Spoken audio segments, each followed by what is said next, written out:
नमस्कार दोस्तों। क्या बंगाल में कानून का शासन खत्म हो चुका है? क्या अब गुंडागर्दी के दम पर देश की सबसे बड़ी अदालत और जांच एजेंसियों को डराया जाएगा? ममता बनर्जी ने जो खेल बंगाल में शुरू किया था, उसका मामला अब सीजेआई सूर्यकांत की मेज पर पहुंच चुका है। ईडी ने सुप्रीम कोर्ट में ऐसी दलील दी है कि सुनकर आपके होश उड़ जाएंगे। आज के इस वीडियो में हम बात करेंगे कि कैसे सीजेआई सूर्यकांत अब ममता सरकार का पक्का इलाज करने की तैयारी में है और क्यों ईडी ने बंगाल की तुलना दिल्ली दंगों से कर दी है।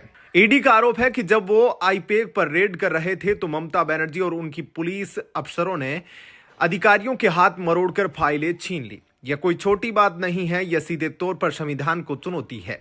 ईडी ने सीजेआई को बताया कि बंगाल में जांच करना नामुमकिन हो गया है क्योंकि वहां की सरकार खुद अपराधियों को संरक्षण दे रही है और जांच रोक रही है। सबसे सनसनीखेज खुलासा यह है कि ईडी ने सुप्रीम कोर्ट में व्हाट्सएप के सबूत दिए हैं। दावा है कि टीएमसी ने व्हाट्सएप के जरिए भीड़ बुलाकर हाई कोर्ट को हाईजैक कर लिया ताकि जज डर जाए और सुनवाई न कर सके। ईडी ने सीधे तौर पर कहा कि यह दिल्ली दंगों के मास्टरमाइंड उमर खालिद और शर्जील इमाम जैसा ही तरीका है। अब सीजेआई सूर्यकांत के सामने सबसे बड़ा सवाल यही है कि क्या किसी राज्य में इस तरह से न्यायपालिका को डराने की अनुमति दी जा सकती है? इतनी भीड़ और हंगामा किया गया कि जस्टिस घोष मामले की सुनवाई ही नहीं कर पाए। उन्हें अपनी सुरक्षा का डर सताने लगा और वो उठकर चैम्बर में चली गई। यहां तुलना कीजिए, मनीष ठाकुर जी कहते हैं कि यह बिल्कुल वैसा ही खौफ था जैसा कभी यूपी में मुख्तार अंसारी और अतीक अहमद के लिए होता था कि जज उनके खिलाफ सुनवाई करने से डरते थे। क्या आज बंगाल में न्यायपालिका को ममता के गुंडों ने डरा रखा है? दोस्तों, सीजेआई सूर्यकांत अपनी निष्पक्षता और सख्त फैसलों के लिए जाने जाते हैं। मनीष ठाकुर जी ने अपने विश्लेषण में संकेत दिया है कि इस बार मामला बहुत गंभीर है। ईडी ने सिर्फ ममता बनर्जी ही नहीं बल्कि बंगाल के डीजीपी राजीव कुमार और कमिश्नर मनोज कुमार को भी घेर लिया है।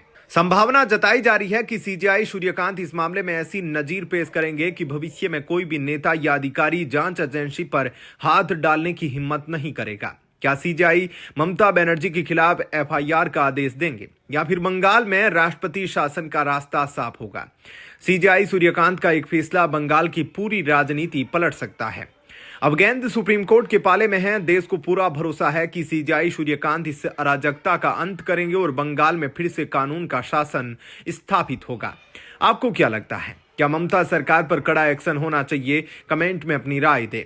ईडी ने साफ कह दिया है कि अगर देश की सबसे बड़ी जांच एजेंसी के अधिकारियों को मुख्यमंत्री और पुलिस भी धमकाएंगे तो राज्य में कोई भी सुरक्षित नहीं है। मनीष ठाकुर जी के अनुसार यह सीधे सीधे अनुच्छेद 356 राष्ट्रपति शासन लगाने का सबसे ठोस आधार है। अब पूरी नजरें भारत के मुख्य न्यायाधीश और सुप्रीम कोर्ट पर है। क्या अदालत ममता बनर्जी के खिलाफ एफआईआर का आदेश देगी? क्या बंगाल के अधिकारियों पर कार्रवाई होगी? देश को उम्मीद है कि कानून के हाथ उन लोगों तक पहुंचेंगे जिन्होंने संविधान को चुनौती दी है। आपका क्या सोचना है? क्या बंगाल में सच में राष्ट्रपति शासन लगा देना चाहिए या फिर ममता बनर्जी पर कड़ी कार्रवाई होनी चाहिए? अपनी राय कमेंट बॉक्स में हर हर महादेव लिखकर जरूर साझा करें। वीडियो पसंद आया हो तो इसे लाइक करें, शेयर करें और ऐसे ही निर्भीक विश्लेषण के लिए हमारे चैनल को सब्सक्राइब करें।